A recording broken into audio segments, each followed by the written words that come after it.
You know, when you think of an audit, you probably picture someone just buried in spreadsheets hunting for mistake, right?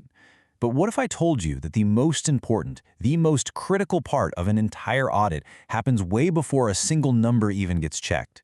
That's right, the planning stage. That's where the real high-stakes decisions are made. Let's get into it.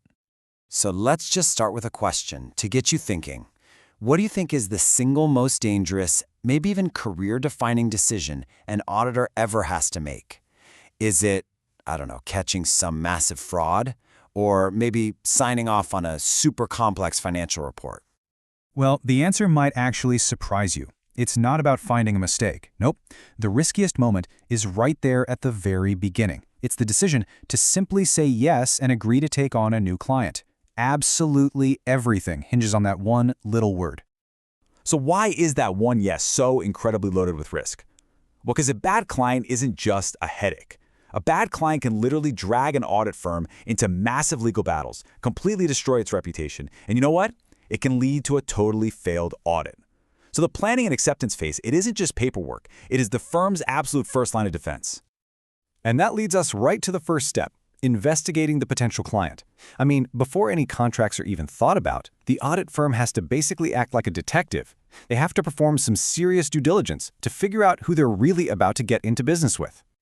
And all that detective work really boils down to 4 key questions. First up, are we even qualified for this? Do we have the right skills? Are we ethically and legally allowed to do this job? For example, there are rules that say the fees from one big client can't be more than 15% of the firm's entire income.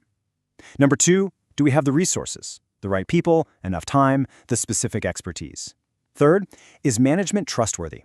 And yes, auditors will actually run background checks to see if directors have been banned from other companies. And finally, the really big one, what's the backstory? And that means you've got to talk to the auditors who just walked out the door.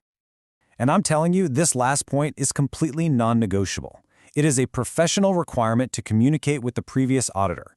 You absolutely have to find out why they aren't on the job anymore. Were they fired? Did they resign on their own? The answer to that question is incredibly revealing. Okay, but this raises a really interesting scenario, right? The new auditor has to ask the client for permission to talk to the old one. But what if the client says no? What if they try to block that conversation from ever happening? The professional guidance on this is crystal clear. Quote, if permission is not given, the appointment should be declined. That's it. There's no gray area. It is an immediate, absolute deal breaker. So why is this such a hard and fast rule? It's because a refusal like that is one of the biggest red flags you could possibly get. It's basically screaming that the client is actively trying to hide something. And let me tell you, no auditor wants to walk into that kind of situation completely blind. Okay, so let's say the investigation goes well. Everything checks out, and the auditor decides, all right, let's move forward. The very next step is to make it all official, to lay down the legal and professional groundwork for the entire audit. Now, according to international auditing standards, there are some mandatory preconditions that have to be met. First, the company has to be using an acceptable accounting framework. Second, and this one's critical, management has to formally accept that they are responsible for the financial statements and for the internal controls that keep them accurate. And finally, they have to agree right up front to give the auditor total unrestricted access to everything they need, no exceptions. All of these preconditions get documented in one of the most important pieces of paper in the whole process, the engagement letter. And listen, this is not just a formality. It's the legally binding contract that defines the entire relationship.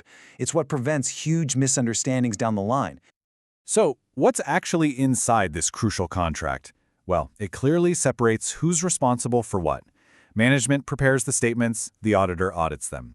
It spells out the objective of the audit, which is to express an opinion, not to find every single tiny error. It also lays out the audit's built-in limitations, the fee structure, and it confirms in writing that the auditor has the right to see any and all records they want. So, with the client officially accepted and the contract signed, the auditor can finally start crafting the actual audit plan. This is where they really decide on their strategy, and there are basically 2 main paths they can go down to get to the truth. And the choice between these 2 paths, it all comes down to the auditor's assessment of one single thing: the risk of material misstatement. In plain English, that just means how likely is it that there are significant, meaningful errors in this company's financial statements. Now, this slide lays it all out perfectly. On the left, if the auditor thinks the client has strong internal controls, things like proper approvals and reconciliations, they can actually rely on those systems. So their strategy is to test the controls themselves. If the controls work, great. They can test fewer individual transactions. It's way more efficient. But look at the right side. If the controls are weak or just not there, the auditor can't trust the system at all. Their only option is a kind of brute force approach. Perform tons of direct testing on a huge volume of transactions and account balances. And that, as you can imagine, is way more time-consuming and expensive. And this really brings us back to that core idea from the engagement letter. It's so important to remember what an audit is and what it isn't. It's designed to find material misstatements, the big stuff, and provide reasonable assurance. Because it's based on sampling and testing, it can never, ever be an absolute 100% guarantee of accuracy. So let's just end on this thought. We've seen the intense investigation, the legal frameworks, the deep strategic planning that all happens before an auditor even glances at the first number. So if this is the level of work that's required just to begin the process, what does that tell you about the immense responsibility and the incredible public trust that rests on that one final audit opinion?